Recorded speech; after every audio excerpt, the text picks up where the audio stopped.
Ever wonder how a whole country is doing financially?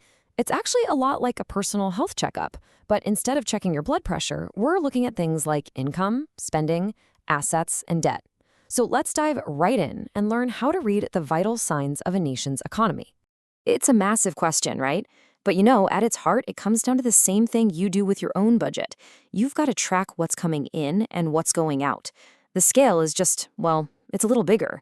We're talking about the financial story of an entire country here. So, who's the doctor in charge of this whole checkup? Well, in Nigeria, that huge responsibility lands on the Office of the Accountant General of the Federation. They're the ones tasked with putting together and publishing the government's accounts, making sure everything gives a true and fair view of the nation's financial health. All right, here's our game plan for this checkup. We'll start with the ground rules. Then, we'll follow the money by looking at cash flow. We'll break down what the government owns versus what it owes. Then we'll peek into its main bank account, see how it's planning for the future, and wrap it all up with why this whole story truly matters. Okay, first things first. Before we can understand the checkup, we need to understand the ground rules. Every proper examination has a set of procedures, and believe me, government accounting is no different. The main rule of the game is called the Ipsas cash basis. Now, Ipsas just stands for International Public Sector Accounting Standards. The really important part here is cash basis. All it means is that a transaction only gets recorded when cash actually changes hands. When money is received, it's counted. When money is paid out, it's counted. It's the most straightforward way to track where the money is, literally. Now that we've got the rules down, let's get to the interesting part, following the money. A great way to think about a nation's cash flow is to imagine it's the country's circulatory system. It's the constant movement of money that keeps everything alive and running. So the first vital sign we check is the cash flow statement. And it's pretty much what it sounds like. It's a big summary of all the cash that came in, the inflows, and all the cash that went out, the outflows, over a certain amount of time, usually a year. This gives you the most dynamic, real-time feel for the government's finances. Now, to make sense of all that money moving around, it gets sorted into 3 neat piles. You've got operating activities, which is all the day-to-day stuff. Then there's investing, which is about buying or selling long-term things like buildings or equipment. And finally, financing, which is all about how the government borrows and repays its debt. So where does the money actually come from? Well, for the day-to-day running of the country, these are the main sources. You've got statutory allocations, which is money shared by law, your direct taxes, royalties from things like oil and mining, and then all the smaller stuff like fees, fines, and even rent from government buildings. And on the flip side, where's it all going? This is where you really see the government's priorities in action. A huge slice goes to personnel costs. We're talking salaries for public workers and overheads. But you also see the big investments, the capital spending, on things that build the country, in the economy, social services, and law and justice. All right, time for part 3. We're going to shift gears now from the flow of money to a snapshot in time.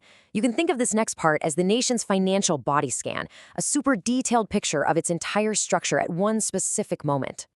And this body scan has a name, the Statement of Assets and Liabilities. Honestly, the easiest way to think about it is as the government's balance sheet. On one side, you have all its assets, everything it owns, and on the other, all its liabilities, everything it owes. Simple as that. And here you can see those two sides laid out. Under assets, what it owns, you have things like cash sitting in various accounts and its investments. But then you look at liabilities, what it owes, and this is where you find the national debt. It's broken down into external loans from groups like the Paris and London clubs, and internal loans, like treasury bills and bonds sold right at home.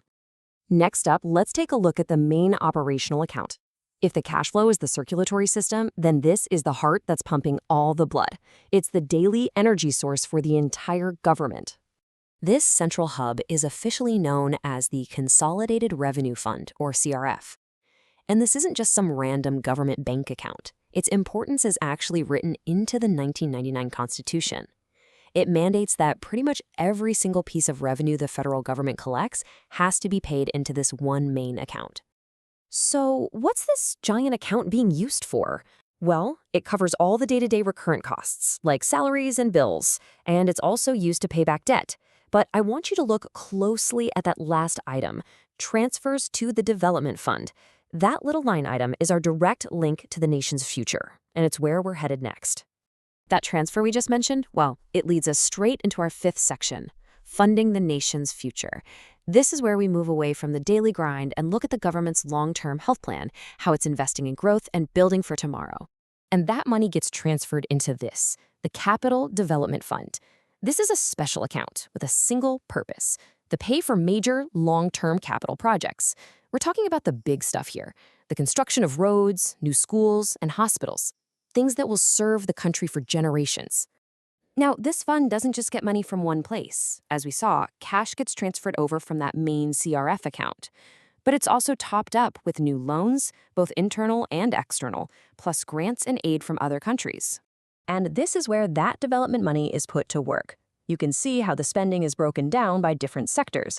This right here gives you a crystal clear map of the government's long-term priorities. Is the focus on the economy, social services? The numbers tell the whole story. Okay, let's bring this all home in our final section. Why this financial story matters. We've looked at all the individual vital signs, and now it's time to put it all together for the complete diagnosis. The whole goal of this entire process, in the words of the Accountant General's office itself, is to show a true and fair view. The four statements we've just walked through are the tools they use to achieve that transparency. They're designed to tell an honest story. So here's the bottom line. Learning to read a government's accounts isn't just a boring accounting exercise. It's about understanding power. It tells you exactly where the nation's money is coming from. It reveals the government's real spending priorities, not just the ones they talk about. It shows you the blueprint for the future. And most importantly, it gives you, as a citizen, a powerful tool to demand accountability. So now that you have the tools to read these vital signs, I'll leave you with a final thought. If you could open up your country's financial story today, what's the very first thing you would look for to check its health? Because whatever your answer is, it reveals what matters most to you.